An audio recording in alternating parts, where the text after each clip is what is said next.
Today's guest is rapper and activist Immortal Technique. Tech, thank you so much for being here. Thank you very much for having me on the program. You have been an ally for Palestinian liberation for a very long time.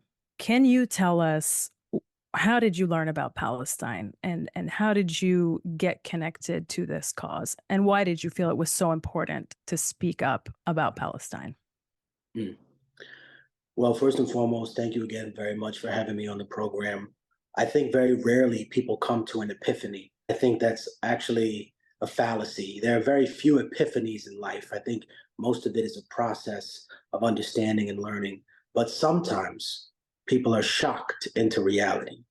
And I think that's what's happening now. I think that's why you see so many stark differences between how people are coming into the movement now, rushing in because of this epiphany that, oh my God, there's a genocide, and the institutions that we're expecting to stop it aren't stopping it. And now we've realized that we're asking them to be something that they've never been and do something that they've never done. So my position came very kind of slowly, a very tortoise and the hare, understanding, but definitely not one rooted in a perceived bias from the beginning. And what I mean by that is that a lot of people interpret facts to support their own conclusions when it comes to dealing with world issues and with history that they feel uncomfortable with, right? So I guess as a young person, I began to start learning about occupations. I learned about military history. My father was in the Peruvian military, so he was very adamant about me understanding history and having a full grasp of things. So during the aftermath of 9/11, when we went to Afghanistan, or this country did, I was fully aware of the fact that the British Empire failed there, that Alexander the Great failed there, that these prime examples of people that have these hundreds of years of resistance or thousands of years of resistance. And then I became aware of the Palestinian cause. I understood very slowly the Nakba. And one of the most interesting things that I understood about it was reading the writings of the people who founded Israel. So I always tell people the difficulty with me having an argument with a Zionist person is that they typically come away with two impressions of you, Lara. Either that you are a bigot or that you're a very well-read, very well-educated bigot. And my response to that is simply, your argument is not with me. It's with Ben-Gurion and all of the other founders of Israel, because unlike you, they weren't ashamed to say that they were going to commit ethnic cleansing, even if you don't take his official statements, but you read. I ask your audience, if you have spare time, read his letters to his son. When Ben-Gurion sends these letters to his son that are now well documented, he talks about having to forcibly remove hundreds of thousands of people. And how are we going to do that? And this is another issue that we have in the quote unquote founding of the state of Israel. So I remind people that, to me, sometimes the fight that we have is not against people who are opposed to us, but people who are opposed against themselves, against their own principles. And that's what they're really fighting against. And they have this narrative that they've constructed to make themselves be the victim and the occupier at the same time, which is unique in the world, but not unique that we've never seen it before, but unique in the sense that there is a very, very well-constructed propaganda machine that exists behind it. And that's, I think, more than anything, what really drew me as a magnet to this subject. I said, wait a minute, this is something you're not allowed to talk about. This is something that the moment you bring it up, it gets brought into a completely different dimension of understanding. It's not even in the same frame as the Iraq and Afghanistan war. This is, now involved with China, Russia. It's much more of a world player. And I felt that one of the other things I did in understanding this movement was to understand the history of Zionism. And people always credit Theodore Herzl with being the founder of Zionism. But I think your audience should read a book called Rome and Jerusalem by Moses Hess. That is actually the inspiration for Theodore Herzl. And Moses Hess is a very important person because he actually introduced Engels and Marx to each other before they wrote the Communist Manifesto. Judaism and Zionism were on opposing sides of each other from the foundation of Zionism, and that Zionism was majorly founded by people who were secular and didn't even believe in God. So these are important things to take into account when you're understanding the early aspect of it. And then you get into very, very complex international, what Shakespeare said, that politics creates strange bedfellows. So now you see Indians on TikTok supporting Israel. How did that happen? But then that's part of a much larger conversation. So I would say that my understanding of the movement came very slowly and over years of having not just Palestinian friends, but knowing people who were raised in Israel who had a completely different narrative on their hand and saying, well, wow, what, you really believe that? And then kind of juxtaposing those two things. Also, being in New York, I've known Jewish people that don't support the state of Israel for most of my life. It's not something that's automatic here. So I think that's a necessity to bring up when opening the conversation. You couldn't be more spot on. Early Zionists explicitly referred to themselves as colonialists. They were writing love letters to Cecil Rhodes for help on colonizing. And I love what you're saying. It's like the argument is not with us. It's with Herzl and the sun, right? They're not indigenous. Okay, thank you so much. You spoke about the nature of propaganda and disinformation when it comes to the question of Palestine. And I want to go back to one of your songs that had a huge impact on me, and it deals with the media. And I was looking at the lyrics, and it's like this song could have been written today for this exact moment. But of course, I don't know exactly when you wrote it, maybe like 20 years ago now. You're referring to the Fourth Branch. I am. Yeah. I wrote that in 2001 and 2002. It's one of those songs that took a little bit longer to write than some of the other ones, but it was in direct response to what I saw happen after 9/11, which is an abandonment of logic and reason. You really had people who believed that there was nothing else to it except what our government told us there was. And for people who will automatically say, oh, okay, I got to tune out, this guy is one of those 9/11 conspiracy theorists. No, I think the difference is my conspiracy theories, ladies and gentlemen, to tell your audience back in 2003 on the album that the sister's referring to was one, that the Iraq war was based on lies. People didn't know that back then. They thought this guy really had weapons of mass destruction. He didn't. And Republicans were pushing that lie for 15 years. They didn't give up. Yep. And now, all of a sudden, they've reinvented themselves, hiding behind Trump's skirt as if they were always anti-war. And that's actually not the case. So I think that when you come to these kind of recognitions and you encapsulate them inside music, I try my hardest to make it timeless in the sense to do exactly what you said, to be able to play it now. So if I say flow like the blood of Abraham through the Jews and the Arabs, broken apart like a woman's heart and abused in a marriage, and we say the massacres in Jenin, the innocent screams, US manufactured missiles and M16s, we're not just talking about then, we're talking about now. So when I started making the music that I made, I always reminded people, I'm not just rapping about the past. If you think that I'm rapping about slavery because we're talking about the past, no, I'm talking about the future and what we'll be dealing with then. Revolutionary Volume 1, if you look at the actual art cover, there are dead cops and there's a military guy on the back. Why? People don't always ask me.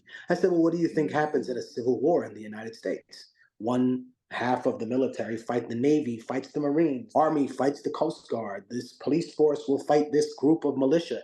That's the nature of it. It is utter lawlessness and a breakdown of every aspect of civility. And I think that when we discuss the propaganda apparatus, Israel and what's going on now can't exist without that. And to bring it back to 9/11, and I will stop there in terms of this question. People criticize President George Bush because he didn't do anything for 47 minutes in a country that has the diameter of the moon, 3,000 miles across. And for 47 minutes, he did nothing but pretend to read a book to children while the country was under attack and people were jumping out of buildings and dying. And yet I've heard nothing about Netanyahu, who did nothing for 6 hours in a country the size of New Jersey. So what dawned on me is to say, okay, rather than just give wild conspiracy theories, let's start marking off the things that aren't true. What isn't true is that the media exists to keep us informed. That's not true. The media exists because rich people are stupid and they can't give their opinion in a very creative and kind of broken down way. So what do? They hire these pundits and the right-wing YouTube kind of community to express what they would like to express in a way that's pre-digested for an audience. And therefore, they have become Napoleon. And by that, I mean that a lot of people don't remember that Napoleon used to have a newspaper that he was the editor of, and he wrote the articles in there. So when he talked about his victories, he would say Napoleon runs across the field, waving his sword bravely. And now we would look back and say, what a rampant egomaniac, what a psychopath. But that's exactly what's going on. Oh, this guy destroys liberal first-year student, and they feel like they've accomplished something. But really, they're just expressing the ideas of rich people who are incapable of having them materialized in that fashion. And what I do with the music is represent the other side of it, the side that you don't want on TV, the side that you refuse to show me. Because you've shown me dead people in the Ukraine, but you refuse to show me dead people in Iraq and Gaza. So we're getting all our information from people like you and individuals on social media that are unafraid to show these things because NBC, ABC, and Fox won't. So if I'm correct, you released Revolutionary Volume 1 on September 18th, 2001, which Yeah. is 1 week after 9/11. What was that year like for you, and what patterns do you notice repeating themselves in 2023? Like the intelligence failures, using instances to commit atrocities, lies about official stories, sequestering evidence, etc. Well, when people first started comparing what happened on October 7th to other things, I thought 9/11 was a terrible comparison. But now I think it's very fitting.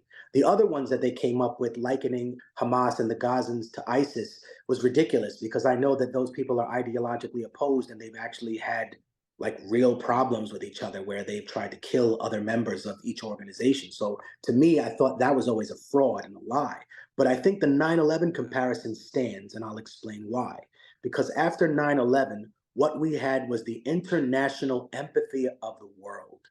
Every single country was like, how horrible. I've been to New York. I've seen those towers. That's disgusting that someone had to throw themselves out.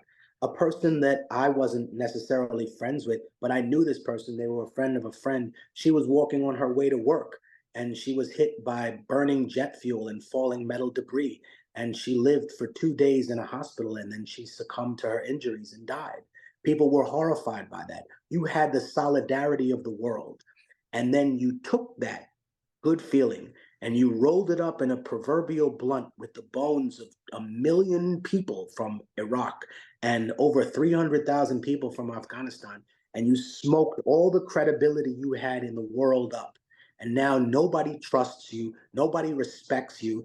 And the only Arab countries that you have connections to are the people that you've armed to the teeth because you've convinced them that they can only get their salvation through you. And the other point is that now, after October 7th, you had a lot of people in a lot of parts of the world that said, oh man, this is fucking terrible. How could this happen? Even though they were aware that it was part of a much larger conflict that lasted 75 years, there were still people that were horrified by that. And now the exact same thing has happened. Not just Israel, but the United States have isolated themselves around the world. I mean, when I say the world, I mean all over Asia, Africa, Latin America. I mean, there isn't a country where people respect what these actions are.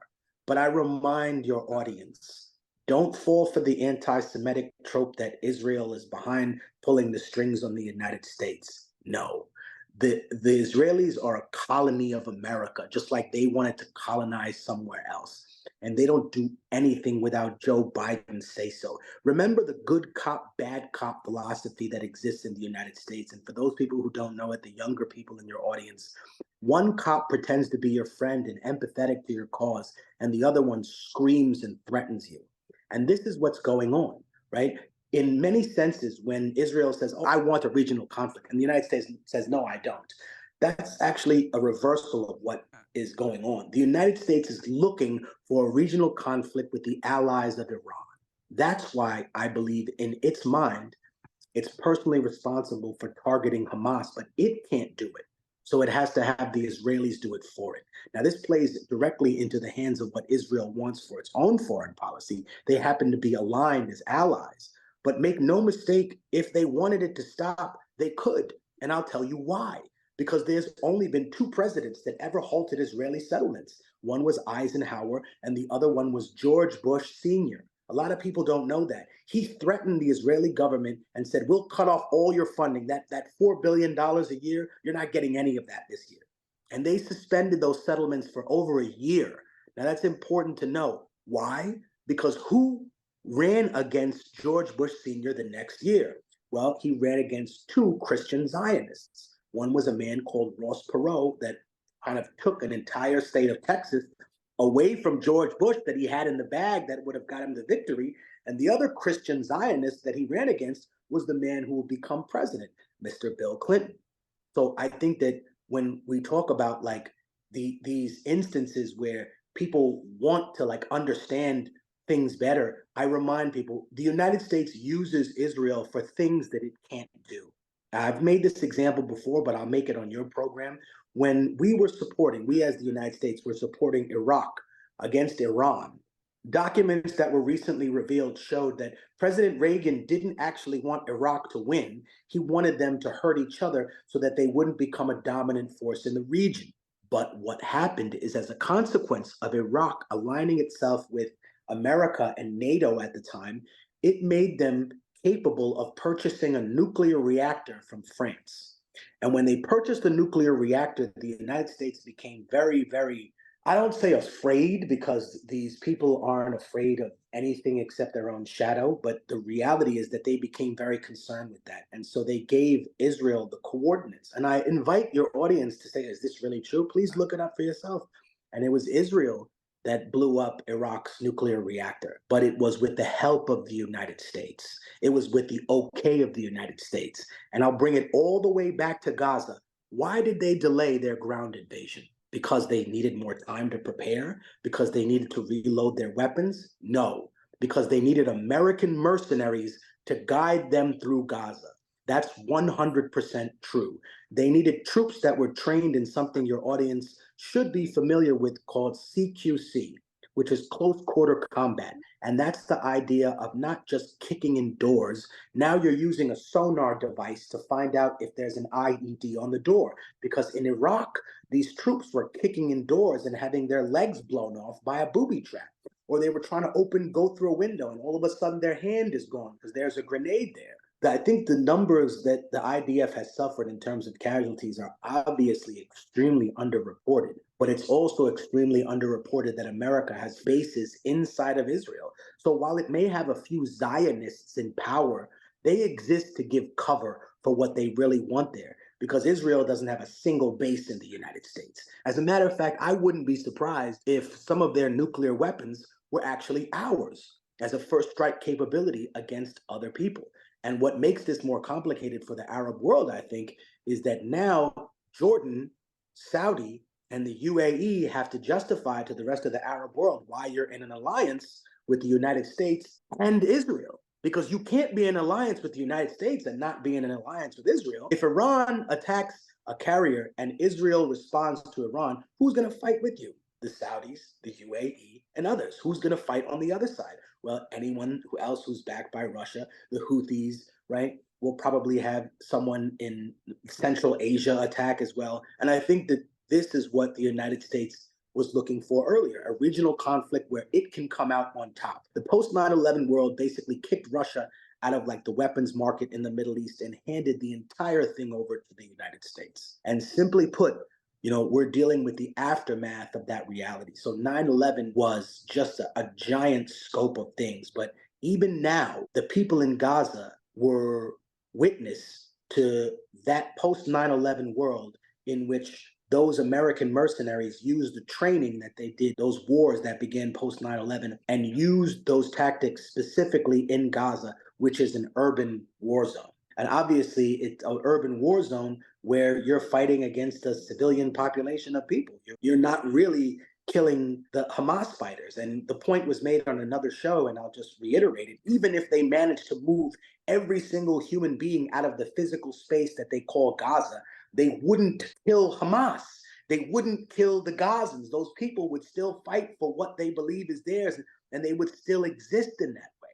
I think that reality escapes people, and that's why they think they can win an ideological war. You can't. And more than that, I think that for the resistance in Gaza, the rules of guerrilla warfare apply. The empire needs a total victory. The rebellion just needs to survive to claim victory. If Gazans are still there next year, that's a victory for them. The fact that any of them are still alive now, it's a victory for them. Now it's a very, very hard fought victory. And it's a bloody, disgusting, horrific price to pay. The result of that price, though, is that the world is finally here at the front door of Palestine. And it has, some of them have been there for a long time. We talked about yesterday, we talked about South Africa and other countries coming full circle to an acknowledgement of genocide. But that is something that's been happening for 75 years, right? People talk about the sexual assaults that took place on October 7th. And my response is, wow, let's have a conversation about them. Let's open up that Pandora's box, because I want to know how many women were raped by the IDF in that 75-year occupation. Please don't tell me the number is zero, because since we want to talk about sexual assault openly and freely, then let's have that open conversation, which I don't think you guys really want to have on the Zionist side, because then it exposes the idea that this world that's governed by supposedly religious laws isn't godly in any sense of the word. And for me, that was the aftermath of 9/11, existing in that society, existing in that world, coming to terms with everything that happened and kind of saying to myself, you know what? If I'm going to be an artist that stands for the people, I have to talk about things that are uncomfortable. I have to ruffle feathers. I have to make people listen to something that they may not, because they're going to have to confront narratives about what they believe. And at some point, so will I. I mean, I'm never shy about saying, hey, I learned something new today, or I was educated about things. In the fourth branch, you say, trapped in a ghetto region like a Palestinian kid where nobody gives a fuck whether you die or you live. I'm trying to give the truth, and I know the price is my life. Mhm. So that resonates with what you just said, where you know that if you're trying to send a message and be speaking to the people, that you have to talk about the things that matter. I'm listening to you talk, and I have so many things I want to say, but one thing that I think is so important to remember is that part of the problem is people are just not willing to understand who Palestinians are, what we've been through, what our grievances are. Why is it that we're upset?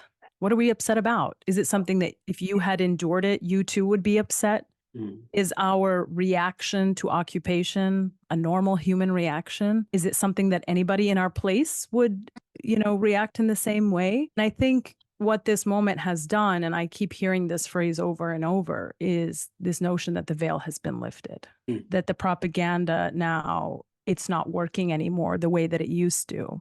And yet we still see the same techniques, the mainstream media journalists that are embedded with the occupation in Gaza. Meanwhile, at the same time, the occupation is banning foreign correspondents from being in Gaza. So you actually, like you said, you don't see Gaza if you turn on the mainstream media. And so you have to go elsewhere. You have to go to Palestinians who are showing you the images coming out of Gaza, while at the same time, the occupation is killing them at record rates.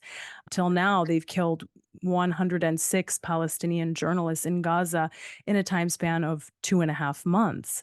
And so the risk, the danger in even just trying to get our story out is so pervasive. But the reality is that is the case because of how revealing our story is and how touching it is and how clear it is once you know what it is, that the whole thing falls apart. The whole propaganda narrative falls apart if you are able to actually just see and understand and hear from us.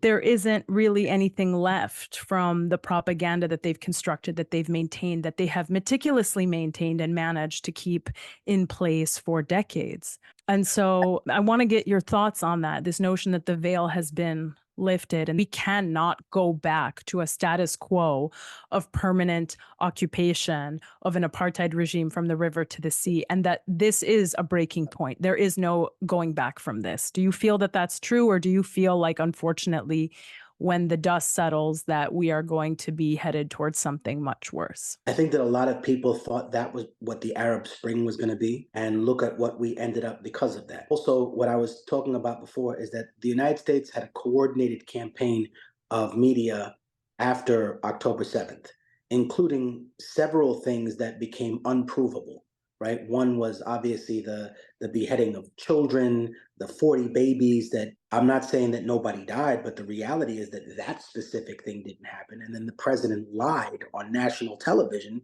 and told people that he saw them. But the other trope that I was speaking before we got cut off is this idea that nobody wants the Palestinian people. That's what's being implied. The idea, oh, nobody wants you, right? Wait a minute. It's not that nobody wants you. It's the idea that they don't want you to live in a desert that's not your home. They want you to live in Gaza where you belong. Also, the idea that nobody wants you, well, let's have a discussion about who wanted Jewish people after World War II. Are you putting yourself in the same category as them? So I think that there will be a reawakening. As to how much it'll impact, that depends on how hard the people that are in your position can keep riding and how long you can keep it going. Because I honestly believe that if this type of podcast and this type of social media that you guys are doing now was around during the Iraq War, they couldn't have been able to conduct it in the same way. I think the advent of social media and the idea that we can see these things, right? I even follow and they follow me back. I repost some of the Palestinian journalist stuff. That is shocking to people. And I'll tell you why, sister. I've seen people die before. I've been involved in a lot of violence in my life. I've seen terrible things. I've had to get my hands dirty. I've done things that I regret. I've seen people get shot in front of me. And I was still like just shocked at seeing the amount of dead children. That took some time to process. And it's even if it's affected me, I can't imagine how it's affected yourself and other Palestinians that have to look at that and say, those are my people. Those are my children. Those little kids, how could they do this?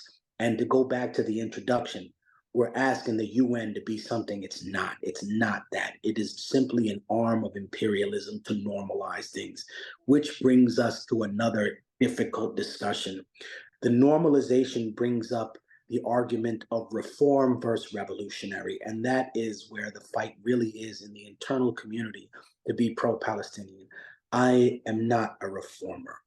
I think that the ideology has to be challenged on every level. And without that, then what are you fighting for, right? And to me, if I look at like the modern era and what's going to be different, yeah, there is things that are going to be different. For example, there's not going to be the normalization that was about to happen. That was huge. This is impossible. And I'll go even farther to say that while we may look at the governments of Saudi Arabia and Jordan and the UAE as a total authoritarian system that has a king in charge, a parliamentary system that's just for show, they still can't normalize with Israel now. They're stuck in this position where they're like, well, what do we do? That's why none of those countries joined Operation Prosperity Guardian. They were terrified of the consequences, not from Yemen, but from their own people. That's the part they left out of those news reports. They're scared of Yemen because it's honestly a spiked ball, right? The more you squeeze on it, the more you hurt yourself. That's what they've set up there. And even though it's a famine-starved country, when people say, oh, why hasn't Israel or America attacked there? Well, because even though it's a famine-starved country, it's packed with weapons. And I don't mean just AK-47s. We're talking about surface-to-air missiles. We're talking about just about anything that you could potentially find in an Iranian or a Russian military base. And now, since the end of the war, they have very little intel about what's coming to the country. So they could really be fighting against a force that's much stronger than them. So I feel like they're trying to find a diplomatic solution to that, but I don't think they're going to find it. I think that they're just biding their time and finding a way to attack Yemen, but yet somehow relieve the responsibility on the Arab countries that would be involved in the logistical aspects of that fight, because they're not going to be in the physical one to save face. In the same way that Israel did participate in the Iraq war logistically, And they did participate in our helping the Mujahideen fighters during the USSR invasion in Afghanistan to get weapons, but they couldn't be part of the invasion force in Iraq because it just wouldn't. America's smart about their optics. It wouldn't look right. It wouldn't be acceptable to the rest of the world. But that veil, I think, is permanently lifted. I think the veil of American exceptionalism is permanently lifted. And I think what the other veil that's rising now is the veil that I talked about in the very beginning. The idea that Palestinian people are starting to have and starting to realize, like The Godfather. You guys remember The Godfather, that movie? When he's sitting there talking to Tom Hagen, and it's Marlon Brando and Robert Duvall, and he says to him, you know what? Should these guys have clean records? And he says to him just like this, and this is perfectly positioned to what's going on now. He says, no, Barzini's a man who'll know that without being told. And Robert Duvall says, you mean Tattaglia? And he said, no, Tattaglia's a pimp. He could have never outfought Santino, but I didn't know now that it was Barzini the whole time. And you have to understand something. I tell all my Palestinian friends, and they're waking up to this. Israel can't do nothing to you without the Americans say so. It couldn't even invade Gaza without them saying so.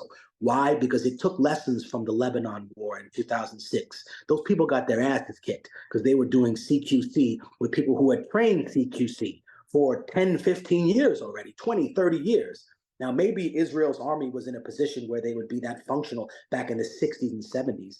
But another bunch of experts that I've seen pointed out some very interesting things that maybe a couple of decades ago they were pulled off conventional duty, and all they've been doing is being police officers and breaking the arms of children in the West Bank and torturing people in Gaza. You're not actually a fighting force anymore, and therefore, without the airstrikes, this wouldn't look like what it looks like now. It would look like the Ukraine, a stalemate, without the air power above it. That's what NATO and America took away from the Ukraine.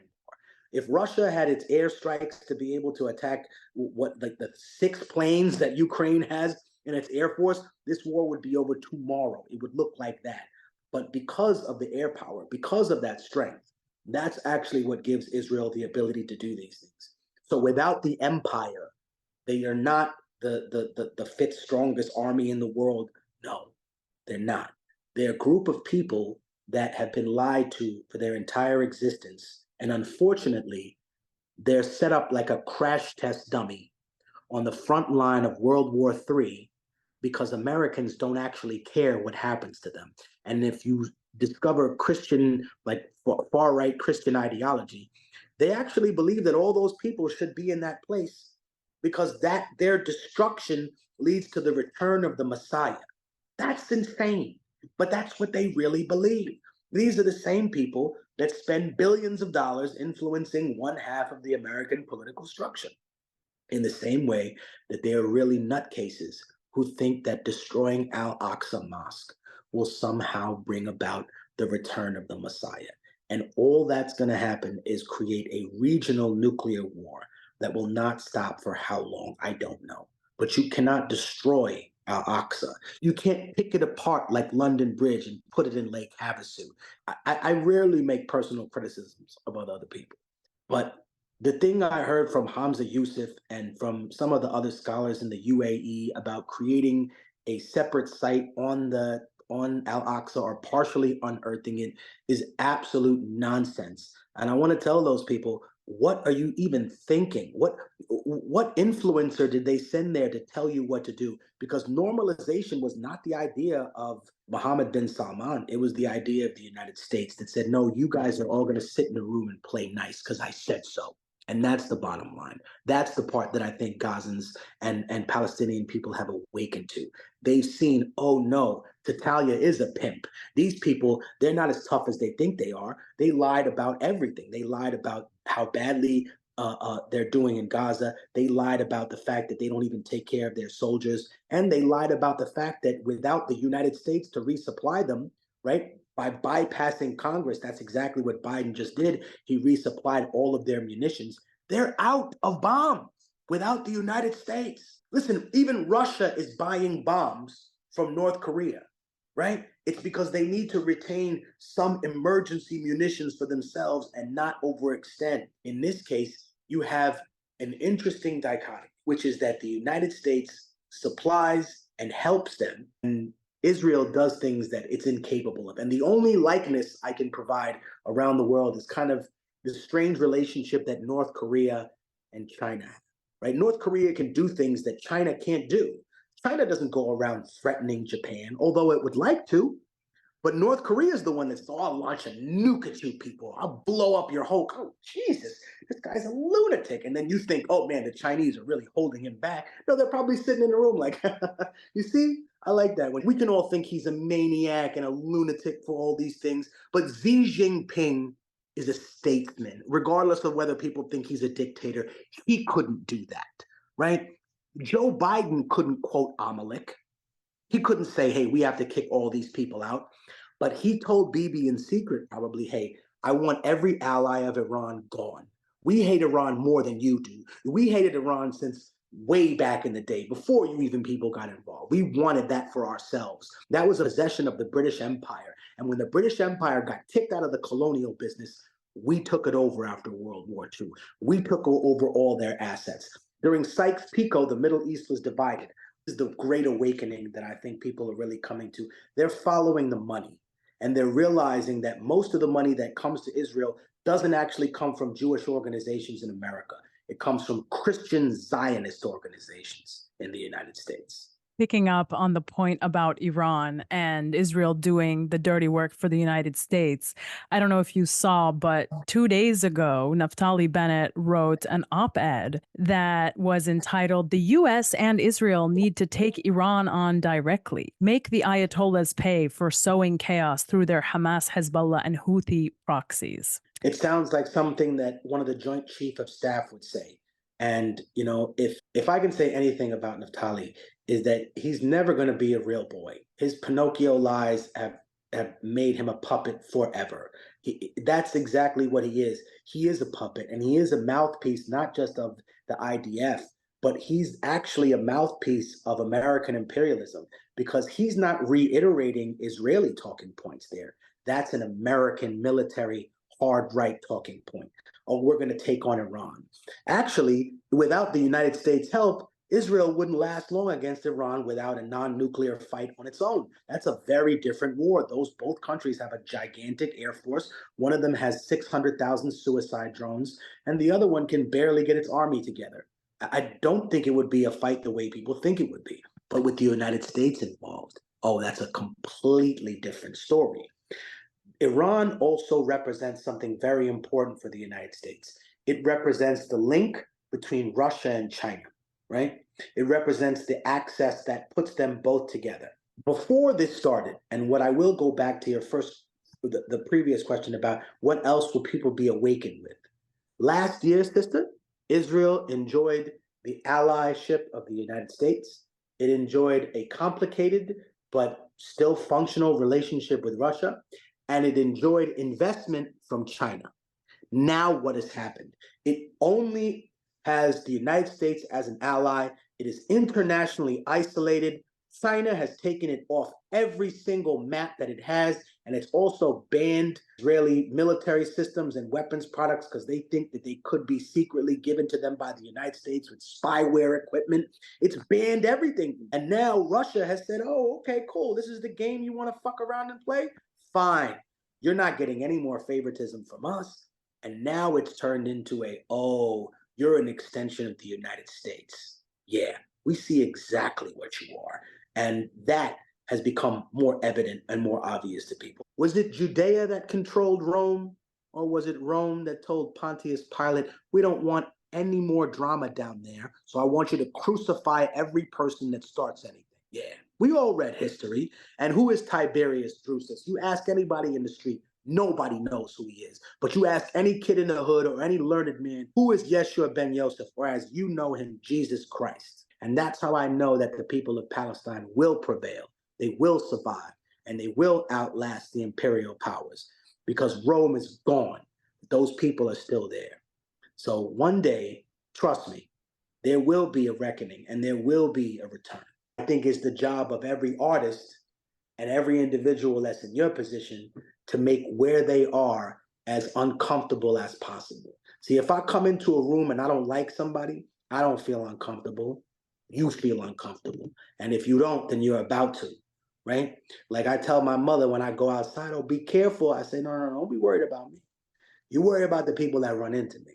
I'm not worried about them, okay? And I think at that point, we have to constantly remind ourselves we have that power, and that power is in our voice to tell people what's going on. And even though the people are moving towards enlightenment, how does that affect the United States? Well, you've got Genocide Joe, and then you got Tel Aviv Trump.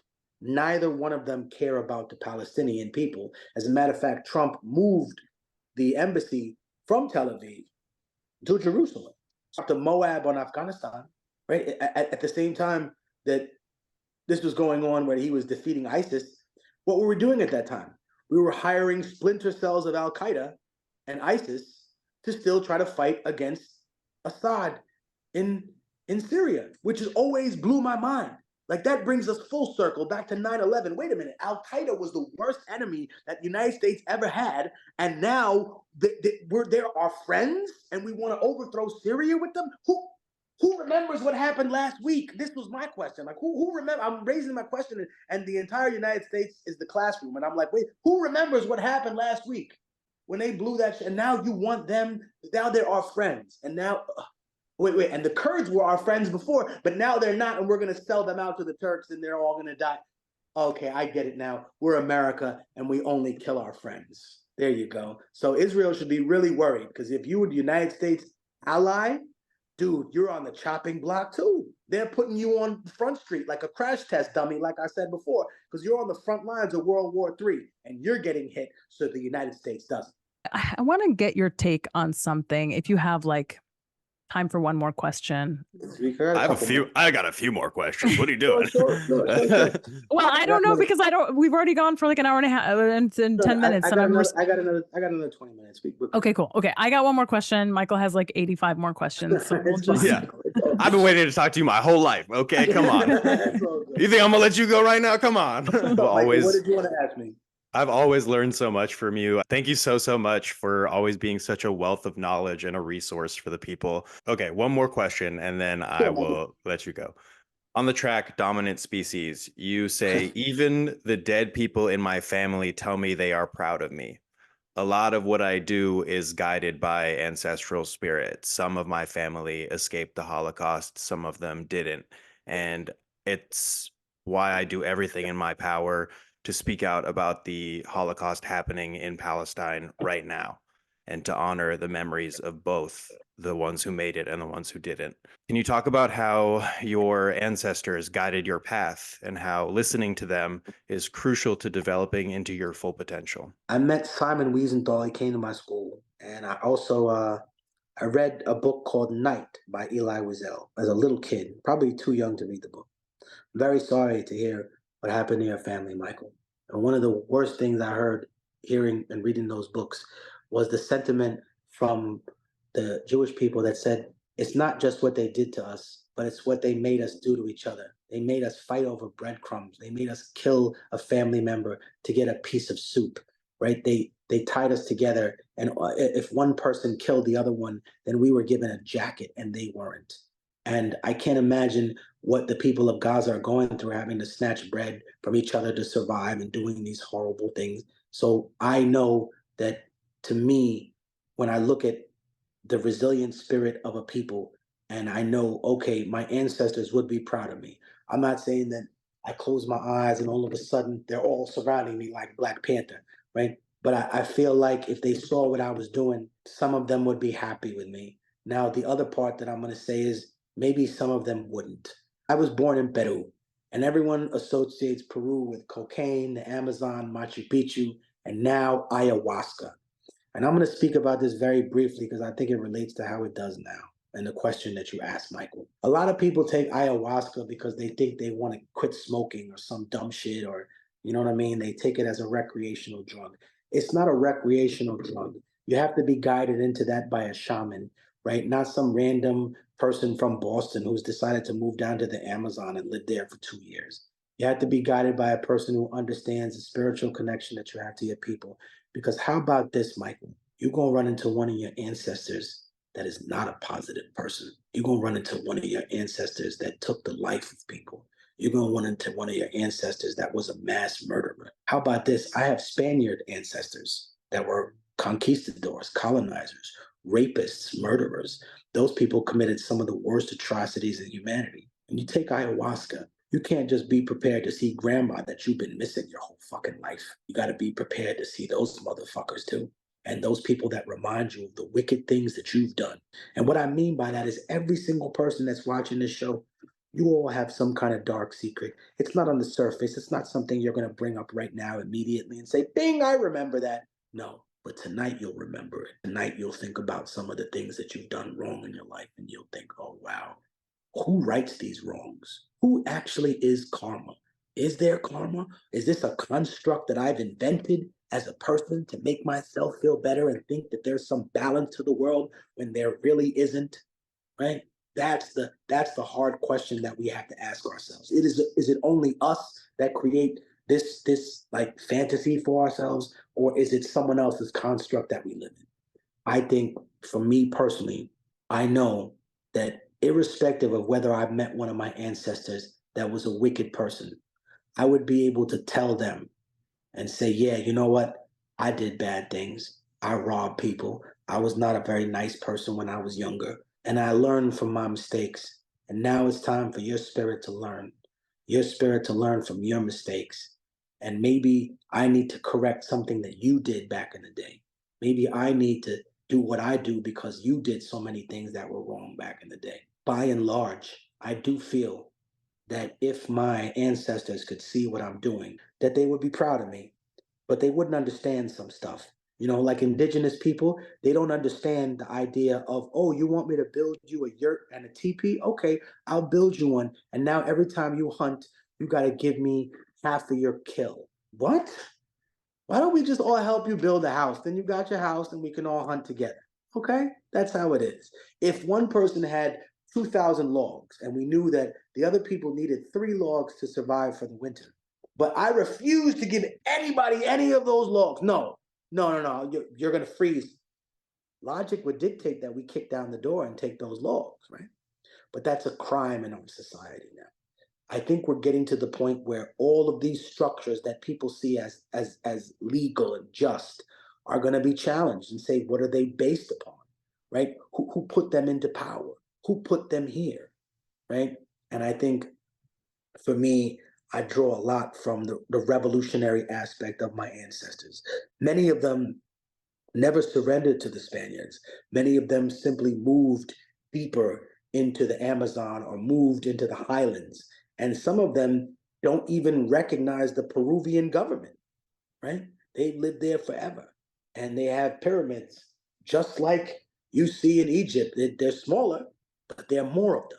And what's interesting about Peru is that we actually mummified people about 1,500 years before the Egyptians. However, I will give the Egyptians credit. Their process is much more complicated in terms of removing internal organs, because from what I understand of the Egyptian religion at the time, which now we consider mythology, but I tell people all the time, today's religion is tomorrow's mythology. So the recognition of them saying, oh man, this is a rejuvenation. When the gods come back, they will rejuvenate a human being. So we have to store the most vital organs that you had, because they can actually be put into a machine and rejuvenated, and we can remake you.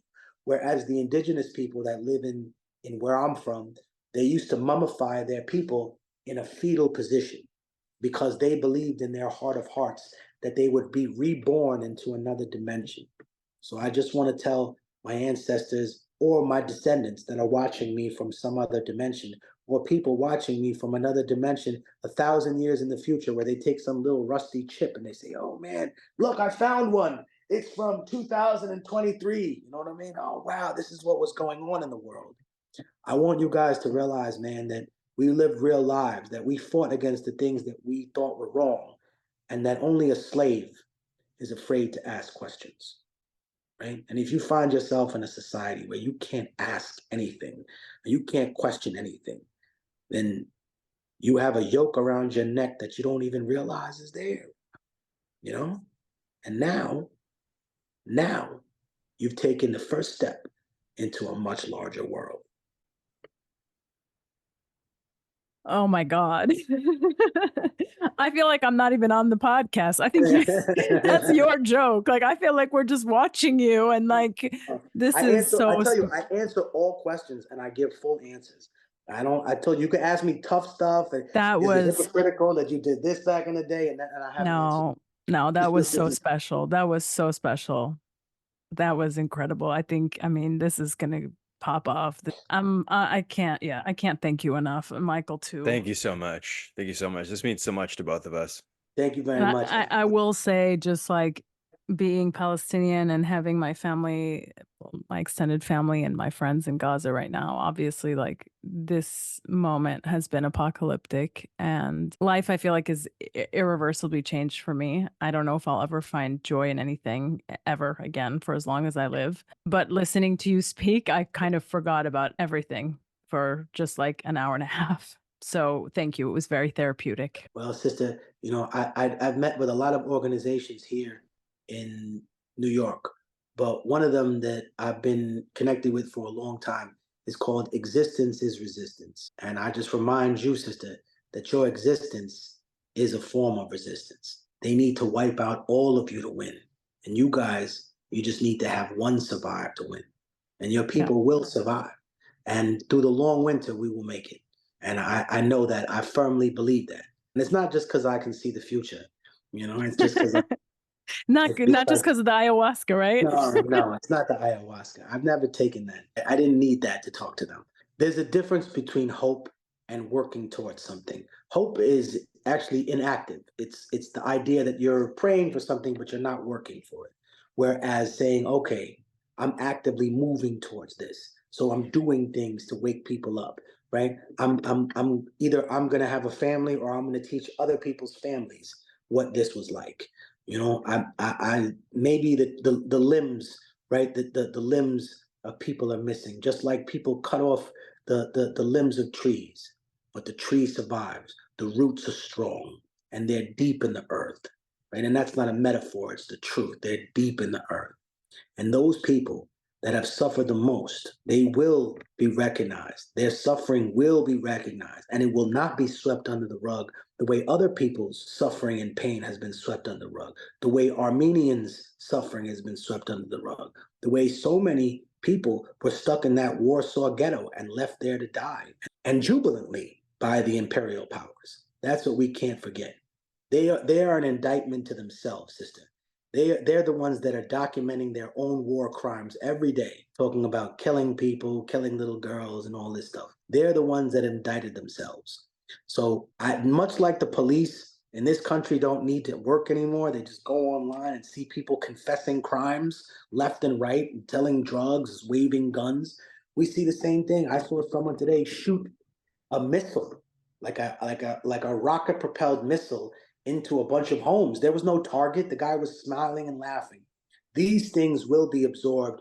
They will be recognized because they cannot live in its existence. There's an ancient understanding. It's a book called Banality of Evil, right? It's a great idea also. The idea that evil has to disguise itself as good, because whenever evil comes out of its shell in the world, it's automatically confronted, like a proton and an electron. Oh, you did something wicked? No, we have to confront you, right? And that's the thing about real people. Those people that watched Jeffrey Epstein fly these kids in and out at the airport, they didn't say nothing. But if you come to the poorest neighborhood here, or you go to the poorest neighborhood in Gaza, and you say, there's some sicko who lives on the third floor, and he's been hurting kids, he's been selling They'll children. go fuck him up. No. It's we're doing street justice, right? Yeah. That's how people's supposed to be, man. That's how people's supposed to be. Not pay $2 million to an attorney so you can keep raping children and doing horrible things. I think that's the part. And to your point earlier, to bring it all the way around, yeah, it's weird when the people of Gaza themselves have canceled Christmas for other people to say, oh man, we're just gonna move ahead with everything and forget the actual story of Jesus. He was a man born in a manger, right? His story is one of a person who grows up in the shadow of an empire.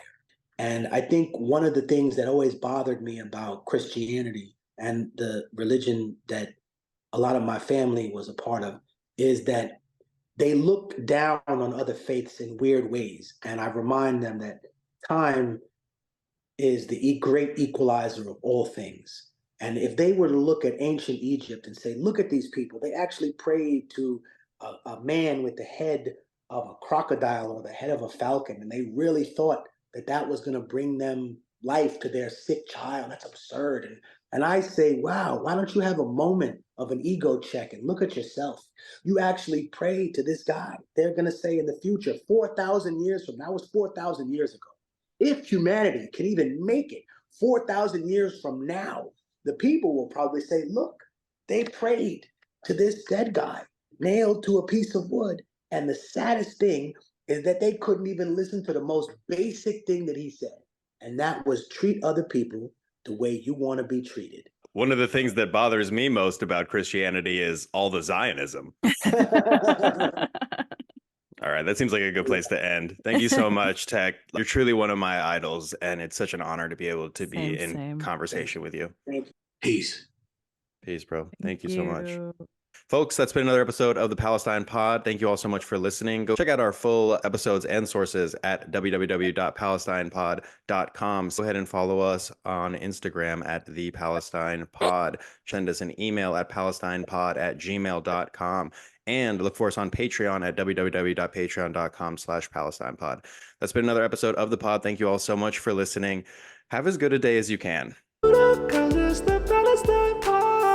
Thank you. I look forward to coming back on the program whenever you guys. Anytime. It's an open invitation. Yeah. You can be the third co-host if you want. Yeah. You can just have the show. Yeah.